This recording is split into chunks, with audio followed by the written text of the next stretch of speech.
NFTs, are they daft or are they dangerous? I'm Alex Sheets. I mine cryptocurrencies. I have a few NFTs. I play Axie Infinity, which is a play to earn NFT game. I also own my own landscaping business, and basically, yeah, I'm just here to help everyone and educate them. So yeah, I'm gonna go ahead and jump right into it. NFTs, basically what they are is they are a digital asset that you can own that can do various different things, or it could essentially do nothing and be like in the form of digital art. Now, there's a lot of people that have controversies about this and things. Like, a lot of people just say, oh, they're JPEGs. Why would I pay for a link to an image that I can just copy and paste? There's a lot more to NFTs than just that. And I also have been hearing lately that NFTs are a pyramid scheme, that they're not anything real, that is just stupid, and that they're basically you're going to lose money on eventually at some point. And that's not always true either. There are some NFTs that are built as pyramid schemes. I will be the first to say that. That is true that there are some. That is not how all are. That's why you need to do research into the ones that you're buying before you buy into them. Now, I want to talk about Wuxi World Collections. That's an NFT that I actually have. I own 3 of them. I own 3 Wuxis. And basically what it is, it's an NFT collection. Now, the people behind it are actually one of the, basically they are an esports clothing brand.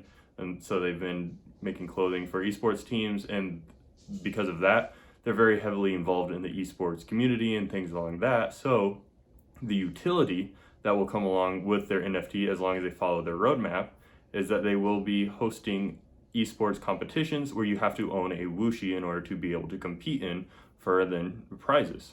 So basically that's why it's like a ticket in the form that way, to where you have to own an NFT Wuxi in order to be able to compete.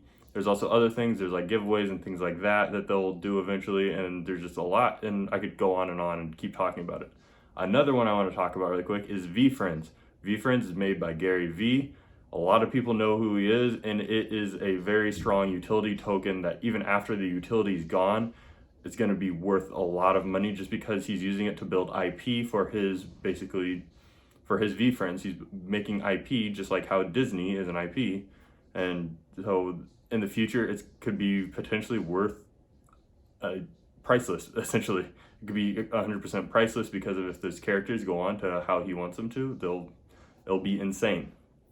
But so what is special about what he's doing now, he has a 3-year conference called VCon, where each NFT holder has a ticket to the conference in the form of their NFT. The NFTs are the tickets.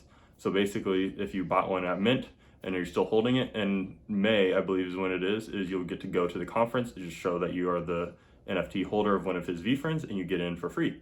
That's your ticket. So that's why it's called a utility NFT, because there's something that in the physical world that you can go and do or participate in or something along that lines, and actually use to take part in with the NFT. Now, here's where a lot of people start getting lost or things like that. There's a lot of projects out there that have no utility associated with them, and they're just art. So they're just artists that create them. It's like, well, why would I buy this? Well, you're essentially not really, you are in a sense buying into the art itself, but you're more so buying into the artist behind the art. You're essentially betting on that person being successful.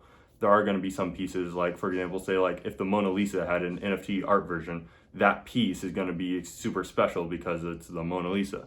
But you're more so betting on like Van Gogh or another artist like that, in the sense of the NFTs. You're betting on the artist, not exactly the art piece. So as all of the value of all of them go up together or fall together, so as if you have one piece out of that collection, it'll rise and fall along with all the others. So the other thing I want to talk about, though, is in the future what may or may not happen.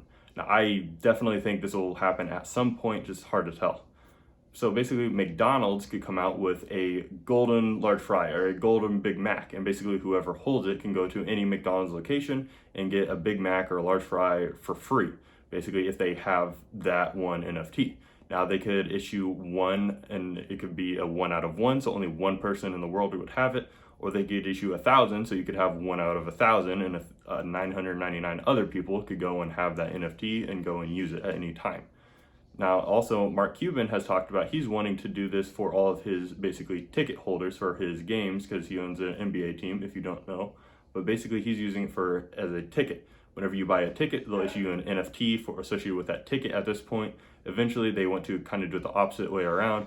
You just buy your ticket in the form of an NFT, and then it works for both. But so that's basically the short version of what an NFT is. I strongly encourage you, do your own research on it. There's so much to learn about it. And if you had any confusion about this, any questions, please leave them in the comments below. I will answer them as best I can. I'll try to answer absolutely every single one of them. Also, thank you for everyone that has liked, commented, and subscribed. It really means a lot and it helps me a ton. Also, leave a comment if you noticed the movie reference towards the beginning of this video, and let me know what movie it was. It's part of a series, that's your hint, and go ahead and guess which movie in that series it was. Thanks, I'm Alex. Thanks for watching.